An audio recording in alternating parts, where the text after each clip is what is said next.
Hello student, आज का अपना टॉपिक है class 12th subject account part 1 chapter number 3, जिसका नाम है ख्याति का मूल्यांकन। इस चैप्टर में आपके टोटल 4 पद्धति हैं, जिसमें से आपकी पहली पद्धति औसत लाभ, दूसरी भारित औसत लाभ, तीसरी अधिक लाभ। ये तीनों की तीनों पद्धति के चैप्टर के सम्स ऑलरेडी अपलोड हो चुके हैं। अगर आपने ना देखा हो तो प्लीज़ आप जाके देख लीजिएगा। आज का अपना नवा टॉपिक है लाभ के पूंजीकरण की पद्धति। ये इस चैप्टर का 4th नंबर का वीडियो है। इससे पहले 3 वीडियो अपलोड हो चुके हैं, जिसमें आपको तीनों पद्धति बताई गई है। फिर से ध्यान से सुनिएगा। चैप्टर का नाम है ख्याति का मूल्यांकन। आज की अपनी टॉपिक है कौन सी पद्धति? लाभ के पूंजीकरण की पद्धति। अब इसमें बात करते हैं। सबसे पहला टॉपिक है पूंजीकृत लाभ। प्लीज़ फॉर्मूलों को आप लिख लीजिएगा, चौपड़े में नोट डाउन कर लीजिएगा, याद कर लीजिएगा। पूंजीकृत लाभ का फॉर्मूला क्या है? औसत लाभ अपॉन में बटे में अपेक्षित मुआवजा का दर गुणे 100। ये आपका फॉर्मूला कौन सा होगा? पूंजीकृत का लाभ। अब साथ में एक और फॉर्मूला क्या हो जाएगा? ऐड हो जाएगा। कौन सा फॉर्मूला? ख्याति का फॉर्मूला पिछले 3 पद्धति से इस पद्धति में ख्याति का फॉर्मूला थोड़ा सा अलग है, जो आपको क्या रखना पड़ेगा? ध्यान रखना पड़ेगा। ख्याति का फॉर्मूला क्या है? पूंजीकृत लाभ माइनस, ध्यान से सुनिएगा, माइनस विनियोजित पूंजी। अब विनियोजित पूंजी कैसे मिलेगा? तो इससे पहले आपने बात किया था। विनियोजित पूंजी का फॉर्मूला क्या होता है? संपत्तियां माइनस दायित्व। प्लीज ध्यान से ये फॉर्मूला आप लिख लीजिएगा, याद कर लीजिएगा। आप सभी बुक में पेज नंबर 106 निकाल लीजिएगा। क्वेश्चन नंबर 10 प्लीज ध्यान से देखिए। क्वेश्चन नंबर 10 ध्यान से देखिएगा। क्वेश्चन 10 में आपको लिखा क्या हुआ है कि निम्नलिखित जानकारी पर से नैऋत्व और ऋत्विक की साझेदारी पेड़ी की ख्याति की कीमत भारित औसत लाभ को पूंजीकृत करने की पद्धति, कौन सा निकालना आपको? पूंजीकृत करने की पद्धति के अनुसार निश्चय कीजिए। अब इसके अंदर आपको लाभ क्या दिया है, वर्ष क्या दिया है, ध्यान दीजिएगा। वर्ष आपको लिखा है 12 से 13, 13 से 14, 14 से 15, 15 16 और 16 से 17।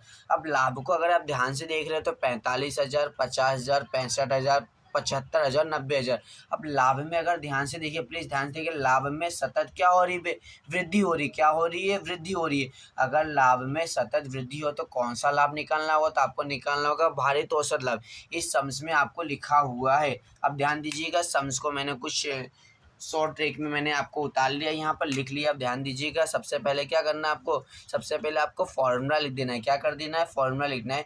पूंजीकृत लाभ का फॉर्मूला क्या है? तो औसत लाभ बटे में अपेक्षित मुआवजे का दर गुणे 100। फिर क्या करिएगा? फिर आपको 2 लाइन का क्या कर दीजिएगा? गैप कर दीजिएगा। फिर दूसरा फॉर्मूला कौन सा आपका आ जाए? ख्याति का, जिसका फॉर्मूला क्या है? पूंजीकृत लाभ माइनस विनियोजित पूंजी। ध्यान दीजिएगा, ख्याति का फॉर्मूला बिल्कुल ध्यान दीजिए, गलती यही होती है हमारी।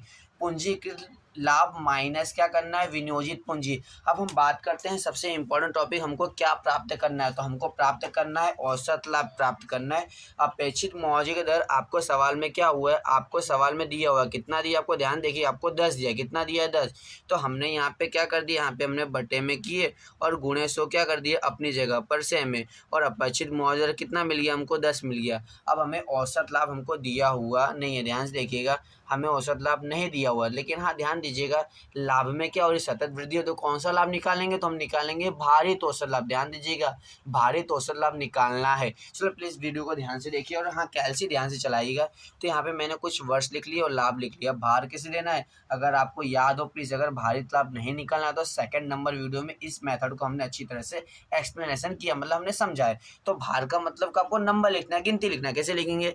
1 2 3 4 और 5। अब क्या करिएगा? सभी का प्लस कर लीजिएगा। तो 1 + 2 + 3 + 4 + 5। तो आपको आंसर कितना मिल गया? आपको मिल गया 15। अब दूसरा टॉपिक आपको भारित लाभ। तो भारित लाभ कैसे मिलेगा? भारित लाभ का मीनिंग मैंने यहाँ पे कुछ लिखा है, लाभ गुणे क्या करना? भार करना। तो लाभ और भार का गुणा करेंगे। तो 45,000 गुणे 1। ध्यान से देखिएगा, 45,000 गुणे कितना करिएगा? 1। तो आपको आंसर कितना मिल गया? आपको 45,000। दूसरा कितना दिया 50,000 गुणे 2, तो 50,000 गुणे कितना करिएगा 2, तो आपको कीमत कितनी मिल गई भाई 1,00,000। कितनी कीमत मिली 1,00,000।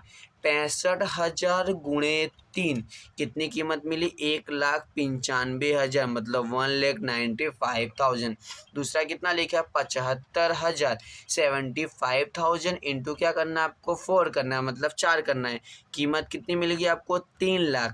अब क्या करना है आपको 90,000 गुणे कितना करना है आपको 5 करना है, तो कीमत कितनी मिल गई 4,50,000। अब क्या करिएगा, अब कैलसी को प्लीज़ ध्यान से चलाइएगा, सभी का क्या करना है आपको प्लस करना है। क्या करना है आपको प्लस करना है, तो प्लस करने में कीमत कितनी मिली भाई 10,90,000। प्लीज़ फिर से ध्यान दीजिएगा, मैंने क्या किया भाई भार में क्या किया, मैंने क्रम लिखा। क्रम मतलब क्या लिखना है गिनती लिखना। अब भारित लाभ कैसे मिलेगा, भारित लाभ मतलब लाभ और भार का क्या कर दिया हमने गुणा कर दिया है। अब गुणा प्लीज़ आप ध्यान से करिएगा, कैलसी ध्यान से चलाइए। अब ये टॉपिक क्या हो गया आपको मिल गया, तो हमने यहाँ पे फॉर्मूला एक्सपेंस कर लिया। भारित औसत लाभ का फॉर्मूला क्या है, तो कुल भारित लाभ बटे में क्या दिया है कुल भार दिया है। तो कुल भार तो आपको पता चल गया, टोटल भार की वैल्यू कितनी है आपकी 15 है, तो हमने कितना रख दिया बटे में हमने लिखा 15 लिखा। अब कुल भारित लाभ वो कितना मिला 10,90,000। ध्यान दीजिएगा, वैल्यू रखने में गलती मत कीजिएगा। तो 10,90,000 भागे कितना करना, भागे आपको करना है 15 करना है। कितना करना है 15। तो कैल्शियम अगर आप ध्यान दे रहे हो तो कैल्शियम आपका आंसर कितना रहा, आपका आंसर 7266.666, ऐसे आपके कैल्शियम में आ रहा होगा। ध्यान दीजिए कैल्शियम। अब हमको करना है क्या, तो हमको करना है फिर 7266 कितना हो जाएगा, पॉइंट के बाद 5 या उससे ज़्यादा हो तो एक क्या हो जाता है, इसमें एक प्लस हो जाता है। ध्यान दीजिएगा, तो यहाँ पे कितना हो गया आपका 7, मतलब 72,600 कितना आ गया 67। क्या मिल गया आपको, आपको मिल गया भारित औसत लाभ। अब ये यहाँ पे आपको आवश्यकता कहाँ पे थी, तो अगर आपने ध्यान दिया तो यहाँ पे लिखा था ना औसत लाभ, यहाँ पे कितना लिख देना आपको 72,667। ओके, अब क्या करिएगा, अब मल्टीप्लाई, ध्यान दीजिएगा 72,667 इंटू क्या करिएगा, इंटू आपको 100 करना और बटे में कितना करना है आपको 10 करना है। कैलसी ध्यान से चलाइएगा प्लीज़, ध्यान से। तो आपको आंसर कितना मिल गया, आपको आंसर मिला 726670। क्या मिल गया आपको, ये आपको पूंजीकृत आपको लाभ क्या हो गया आपको प्राप्त हो गया। कितना हुआ है, ध्यान से 726670। अब साथ में क्या चाहिए, तो साथ में हमें चाहिए ख्याति। अब ख्याति का फॉर्मूला क्या था भाई, पूंजीकृत लाभ माइनस विनियोजित पूंजी। तो पूंजीकृत लाभ तो हमें मिल गया ना भाई, कितना 726670, बट विनियोजित पूंजी आपको दिया हुआ नहीं है। लेकिन हाँ, सम्स में अगर हमने ध्यान से देखे, हमने सम्स को अगर आपने पढ़ा हो ध्यान से, सम्स को पढ़ेगा आपको, इसके अंदर आपको संपत्ति कितनी दी है 6 लाख दी है और दायित्व कितना दिया 1,70,000। तो विनियोजित पूंजी का जिसे फॉर्मूला याद होगा वो सोल्व कर सकता है। फॉर्मूला क्या था भाई, तो संपत्तियां माइनस दायित्व, इसका क्या था भाई फॉर्मूला था, जो आपको याद करना ही पड़ेगा। ध्यान दीजिएगा, यहाँ पर क्या लिखा है मैंने, तो आपको विनोदित पूंजी बराबर संपत्ति माइनस क्या लिखा है दायित्व लिखा। तो संपत्ति कितनी दिए थे, संपत्ति आपको दी हुई है 6 लाख, बुक और दायित्व कितना दिया आपको 1,70,000। प्लीज बुक आप साइड में रखिए, ऐसे कीमत लिखने में क्या आपको सरलता हो। तो 6 लाख माइनस कितना करना है, माइनस 1,70,000। तो कीमत कितनी मिली आपको 4,30,000। आपको क्या हो गया मिली, क्या प्राप्त हुआ है, तो आपको विनियोजित पूंजी आपको 4 लाख कितना मिला 30,000। जो आपको आवश्यकता कहाँ थी, तो आपको आवश्यकता यहाँ पर थी ना भाई, क्या चाहिए था विनियोजित पूंजी कितना मिल गया आपको 4,30,000। क्या मिल गया आपको प्राप्त हो गया है। आप क्या करिए माइनस करिएगा ध्यान से, 726670 माइनस कितना करना है 4,30,000। तो आपको कीमत कितनी मिली भाई 2,96,670, मतलब 2,96,670। ये क्या प्राप्त होगी आपको ख्याति क्या हुआ प्राप्त हुआ। प्लीज़ आप ध्यान दीजिएगा, ये मेथड थोड़ा सा अलग था, मतलब थोड़ा सा फॉर्मूला इसके अंदर चेंजिंग हुआ, और आई थिंक ये बोर्ड में आने के चांसेस बहुत ज़्यादा है। प्लीज़ अगर आपको कोई भी डाउट रह गया तो प्लीज़ कमेंट करिएगा। हाँ, साथ में अगर आपको वीडियो अच्छा लगा तो आप अपने फ्रेंड को शेयर करिएगा। Thank you.